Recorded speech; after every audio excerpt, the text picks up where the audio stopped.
I'm Jessel Noor for the Real News Network here in Baltimore. Just a few minutes ago, the Democracy Spring March that started in Philadelphia last week, it's ending in D.C. on Monday, came through Baltimore. We spoke to some of the participants, and we also spoke to Sam Waterston, who's taking part in the march. We're walking from Philadelphia 140 miles to Washington, D.C. to call on Congress to take action and end corruption and give us a democracy that works for all. Because everything turns on this.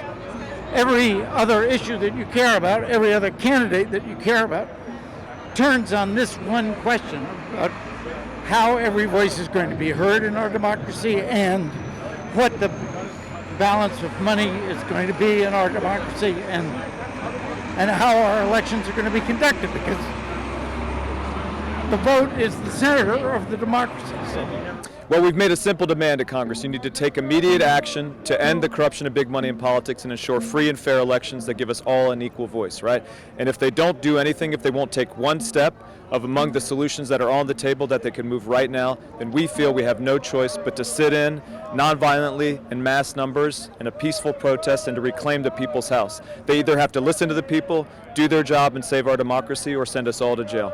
And why do you think civil disobedience is the step right now? It's sort of an escalation of the current march. It's nonviolent people power. We've never made progress in our country and other countries around the world until people were willing to step up, put our bodies and our liberty on the line to take a stand and say, no, this has to change.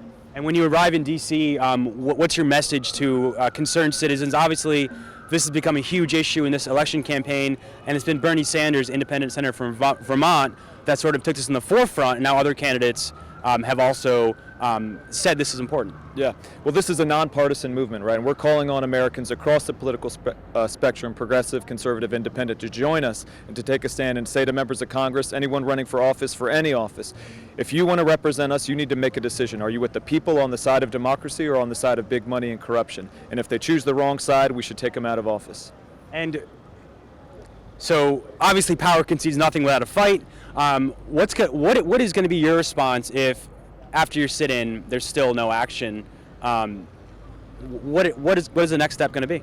Well, there's one of two things that are going to happen. Either Congress is going to come to their senses and listen to the people and take action, because there's solutions they can move on right now. This problem can be solved. We can protect the right to vote. We can get big money out of politics, right? But if they do nothing and instead they send us all to jail day after day, patriotic defenders of democracy sitting in to demand an equal voice, it will be, we believe, from the numbers that we're seeing, the largest civil disobedience of this century, and it's going to send a message that no one can ignore, that the American people are standing up, we're going to take our democracy back, and there will be a political price to pay for anyone who defends the status quo of corruption, and I think that will impact this election. So we're going to win regardless of whether they take action now or we create a movement moment that's going to push them to ultimately take action.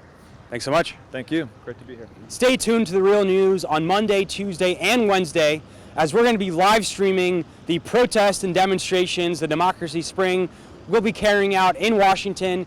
As you've heard, they're prepared to carry out civil disobedience if their demands are not met. Thanks so much for watching.